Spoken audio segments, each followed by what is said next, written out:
Dr. Wu will share with us the topic of female emergency medicine leaders in Hong Kong. Welcome, Dr. Clara Wu. Thank you, Grace, for your kind introduction. Let me share the screen.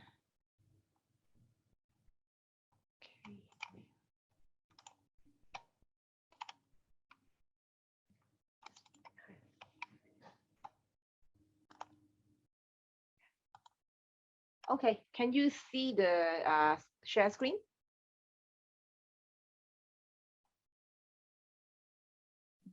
Yes. Okay, shall we start? Very okay. Well, yes. Okay. First of all, thank you, Grace, for your kind introduction, and I look forward to meet you in person. So, first of all, maybe let me talk to you about introduce myself to you again. Like many of you, emergency physician is not only confined to the emergency department. We have a lot of different roles.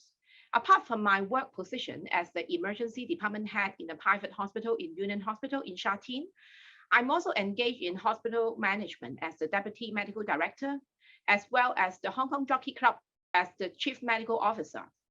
Outside of work, I have position in the Emergency Medicine College as well as teaching role in the University of Hong Kong. Here are the different teams I lead, including here, the photo is a conferment, the Hong Kong College of Emergency Medicine, where at the moment we have 3 female counselors out of the total of 22. For my CMO team in the Hong Kong Jockey Club, I'm the only female of the 4 CMO team, and we also have a female nurse together in the team. We work together with the hospital authority team to provide medical support during the race day. The picture shown here was actually quite a big accident involving 4 jockey fallen last year international race in December, but luckily all jockeys were not severely injured, and that is my team. So here is my team in the private hospital, Union Hospital. Unfortunately, I only have 2 female emergency doctors among all the 14 doctors in my department.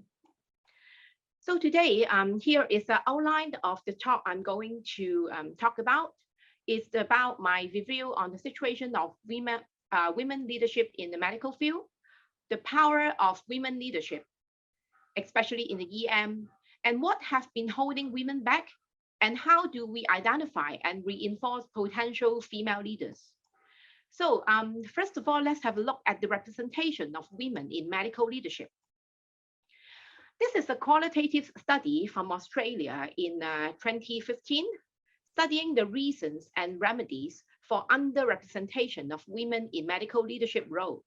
In Australia, despite the introduction of equal opportunity policy in healthcare and the achievement of gender parity at medical school since year 2000, women's upward mobility into medical leadership role remain restricted by a glass ceiling. Women remain notably underrepresented in formal high-level medical leadership position. Even when women are successful in achieving leadership role, their participation is skewed towards position with a non-clinical public health focus, such as in the government health department, rather than in clinical leadership as in health services. This is a recent study published in JAMA 2021 with the focus on diversity and equality of women leadership in the United States. Around 4,000 senior executives are interviewed, with finding of women are underrepresented despite making up of a majority of the overall healthcare workforce. Only 15% of the CEO are women and 17.5% as chairman of the board of directors. The study also found that having more women in senior leadership role was also associated with increased representation of women as CEOs. How about the situation in the UK? The NHS being the largest employer in the country with a workforce of 1.4 million people, of which more than 1 million are female. A study found that women suffer much more from severe stress and exhaustion during the COVID period when compared with men. Situation is further aggregated by the gender pay gap and the lack of women in the senior position. To provide the best possible care for all patients and help minimize racial disparity, Medical professionals need to acknowledge and recognize differences among varying population, diversity among physicians, pertaining to socioeconomic status, race, gender identity, and so on is the key. A lack of diversity in the workforce limits the capability of medicine, containing it within a single ethic lens and a particular set of value. The medical workforce should instead reflect the variety of patients for which they provide care for. It is important for physicians to be diverse in large part because our patients are also diverse. If we can understand our patients' belief system and value, we will be able to provide better care for them. So what effect can women bring to the organization? A study has been conducted to examine the difference that women can make in the boardroom. Although a majority of companies in the S&P 500 have at least one woman on their board, only 25% have more than two. According to the study, within a boardroom, one woman or even two isn't enough to shift a culture. So is there a magic number of how many women on board can make a difference?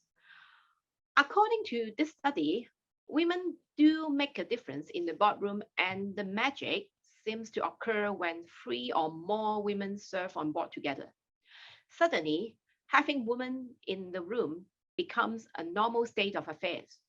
No longer does any woman represent the woman's point of view because the women express different views and often disagree with each other. The study found that having 3 or more women on board can create a critical mass where women are no longer seen as outsiders and are able to influence the contents and process of board discussion more substantially. So here are some of the female leaders in the emergency medicine field internationally.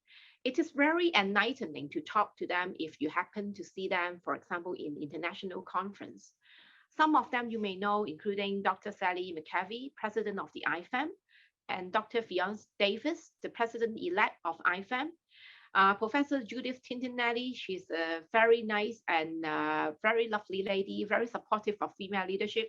And I'm sure you study her textbook, probably not the whole textbook, but you definitely reach a few chapters. So how about female leader in Asia? In Hong Kong, we have Dr. On, who is currently the consultant in Bok Oi Hospital. Dr. On used to work in Prince of Wales Hospital. And Dr. Deng, who is the rehired consultant in United Christian Hospital. She's also the founding chairperson of the Women Fellows chapters in our college. Dr. Eileen Siu, she is the president of the Singapore College of Emergency Medicine. She's also a very nice lady. She came to Hong Kong and have a lot of exchange with us. Dr. Raza Mohammed, she's the president of the Emirates Society of Emergency Medicine. I haven't met her in person, probably actually know her a bit more, but she must be a very good achiever as well, given the male dominant in the Middle East. So the current overall health workforce is mostly composed of women, but women remain highly underrepresented. As of the year 2015, just under half of all doctors are women across OECD countries on average. The variation across country is quite significant. For example, in Japan and Korea, only around 20% of doctors are women. In Latvia and Estonia, this proportion is over 70%. The gender composition of doctors is, however, changing. The share of female doctors has been increasing for the last 15 years in all OECD countries. How is the situation in Hong Kong? As mentioned by Grace earlier, we have around 30% of doctors are female in the year 2016. So as for emergency medicine, this year, this first time that we have more female trainees than male. We have 63% female trainee. However, you can appreciate that we do have difficulty in maintaining the female trainee proportion as there are dropout and not all trainees become fellows. Retaining of workforce is a very complicated issue. So what have been holding women back? So your boss, your mentor want you to be more self-resilient, show initiative, accept more and greater personal responsibility, but check with him first. The problem of glass ceiling, glass cliff, and imposter syndrome. So we have to face the issue of glass ceiling and glass cliff, which are phenomenon called for the hardest faced by female leaders. The phrase glass ceiling is used to describe the difficulties faced by women when trying to move to higher roles in a male-dominant hierarchy. The barriers are most often unwritten, meaning that women are most likely to be restricted from advancing through accepted norms and implicit bias rather than a defined corporate policy. In an article published in American Academy of Emergency Medicine News in 2017, while the number of women entering the medical school increased from 25% in 1970 to 47% today, we continue to see striking underrepresentation of women leadership positions in academic medicine, professional organizations, and health services in general. Women comprise only 38% of full-time faculties, 21% of full professors, and 30% of new tenure in academic medicine, and only 18% of hospital CEO are women. Less well-known phenomenon, but arguably a more pernicious problem is the glass cliff. This is the phenomenon of women making it to the boardroom, but finding themselves disproportionately represented in untenable leadership positions. Evidence suggests that women are indeed starting to secure seats at boardroom table, but the problem was that their positions were inherently unstable. These women would then find themselves in an unsustainable leadership position from which they would be out with evidence of any apparent failure. What is the expected of the organization when any person occupies a senior executive post? The person should be provided with support and mentor in all aspects. This becomes vital if they are to become successful and begin to make an impact. But what is commonly found is a glass cliff situation is that women lack this ongoing support. This tends to hamper their participation at the executive level. Imposter syndrome refers to successful people feel that they have become successful through luck, not their own hard work or ability, and will be found out and fired or demoted. It affects women in particular. It would seem that one of the possible explanations for a glass cliff scenario is that organizations fail to consider women in leadership positions need a different kind of support in their new role. The role of doctor is also demand a huge sacrifice in family and lifestyle. So here is a review published in the Canadian Family Physician in 1986, an old study. The author of a survey of 320 medical students defined role strain as the disparity between real and ideal expectation. The author undertook the study to find sex differences in medical students' career and family plans. They found that women experience more role strain than men, particularly with regard to marriage and spouse occupation. Over 2/3 of women expected to interrupt their career to look after children. Men tend to expect a more traditional diversion of labor in marriage. It is thus the women physicians who expect to make the major adjustment in combining the various roles. A study in United States in 2017 published in JAMA, despite large increase in the number of women in medicine, female physician continues to shoulder the bulk of household and childcare duty. Researchers analyzed the mental health of more than 3,100 newly admitted doctors at 44 hospitals across the country. Before starting the residency, men and women had similar level of depressive symptoms. However, after 6 months on their job, both gender experienced a sharp rise in depressive score, but the effect was much more pronounced for women. A major reason is the work-family conflict, which account for more than 1/3 of the disparity. How about family planning against the career advancement? A study in UK in 2014, UK medical graduate of the year 2002 was surveyed by post and email in 2014. A total of 2,057 graduates were analyzed. The doctors were surveyed in their mid-30s, 12 years after they had graduated, and the time by which about 2/3 of the doctors have children. As you can see from the table here, emergency medicine is perceived as one of the least family-friendly specialty for doctors with children, just a little bit better than O&G for male doctors and a little bit better than surgery for female doctors. We all know that diversity and in leadership is very important. So what we do to encourage and retain potential female leader?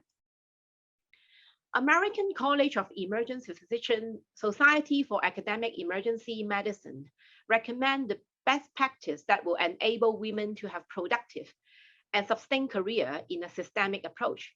It is not just setting up a policy, problem will be solved.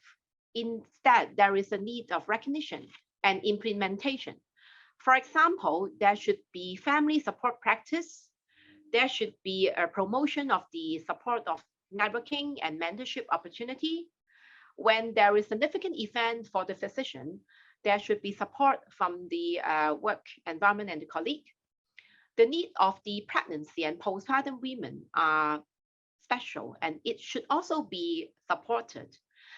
And also, there should be a culture that family supportive policy are positive and not negative or a penalty or a stigma.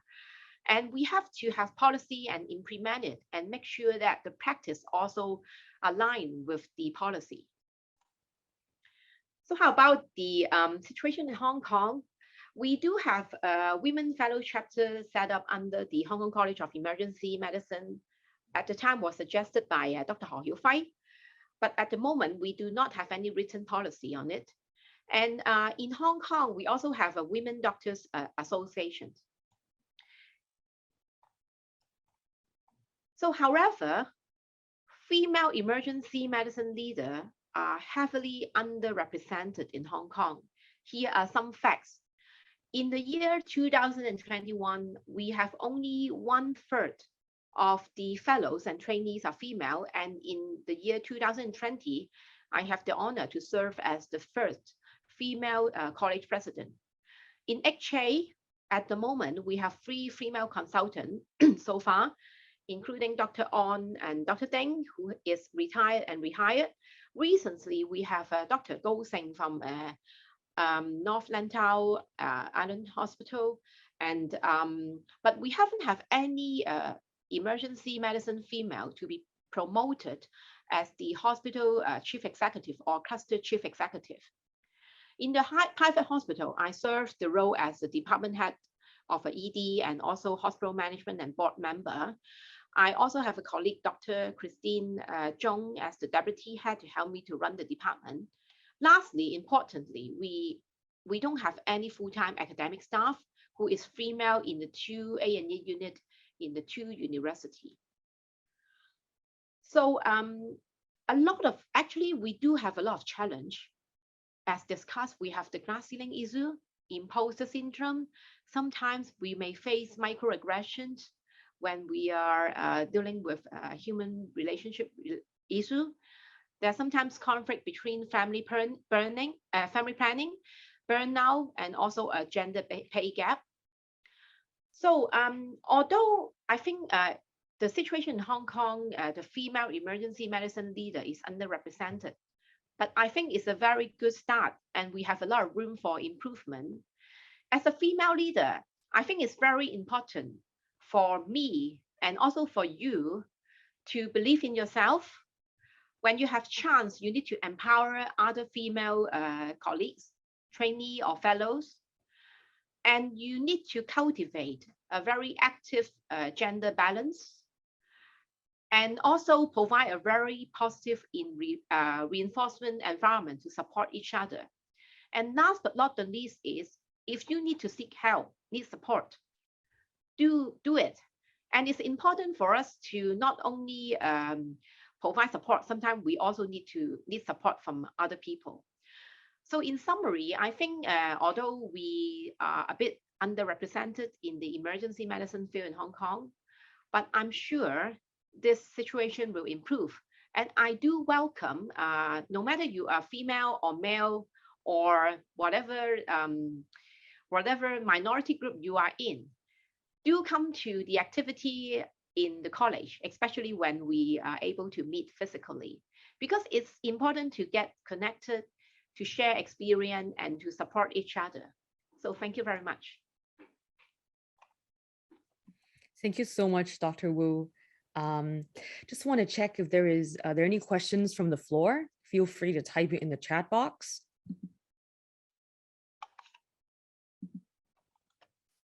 All right, at the meantime, I think I do have one burning question for Dr. Wu yourself. How did you do it? How did you become the first female president of the Hong Kong College of Emergency Medicine? And how did you yourself go through and balance the need between family and career?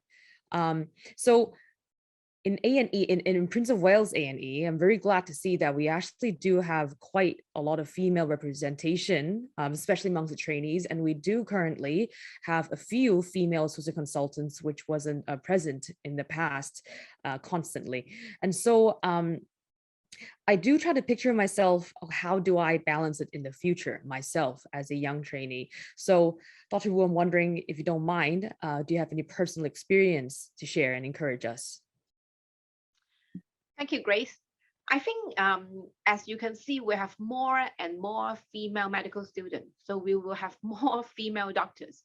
So it will be inevitable that we need to face this problem of the gender balance. For myself, actually, I started training in Queen Mary Hospital. At the time, when you first started the training, because you don't have a lot of family support issue, so it's easy for you to start the training and put in all your effort. But I think the most important thing is try to learn to be a good doctor and be hardworking, and don't mind share your experience, share the work with other people. However, I think the other thing is very important is the very good communication with other people. I think one of the strong point about the female, I'm not saying that male is not good communicator, but we tend to have a more we like to communicate. So actually, I think one of the things I do over the years to have a very good team building. So what happened was, when I first graduated, I graduated in the year 1997. So it's a year, handover to China. And also we started to have contract doctors. Before that, all doctors are not contract, it's permanent posts. So at the time, it's a very big bombardment because of the finance situation in the hospital authority. So we are kind of like half expected we will be out of the government system. But I remember at the time, my boss, Dr. Tong, who is Tong Guan, who is very supportive, he always tell me that, Clara, the world is a circle. So now you may feel that you're underrepresented, or you think you're being disadvantaged. But things will change. One day, hospital authority will need you. So you just need to do a good work. So at the time, I think after I finished the fellowship training, already the hospital authority are hiring all the doctor back. So you don't have to fight for it. They have enough posts. But at the time, together with me and a few of my colleagues who are also emergency physicians, we decided to take an opportunity and try to see what can we do in the private practice. Because I think at the time, the private practice, they only hire a GP in the outpatient department. So so they, of course, it's different skill set, because for emergency physician, we're very good in resuscitation, handle other problem and management and other things. So what happened was that we established the first department. We have the idea of setting up the first department, which is 14 years ago.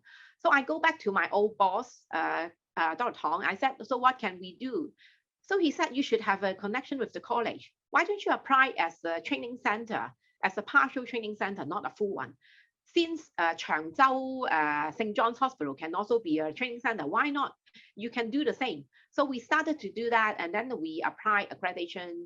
And initially, it's difficult because it's difficult to hire people.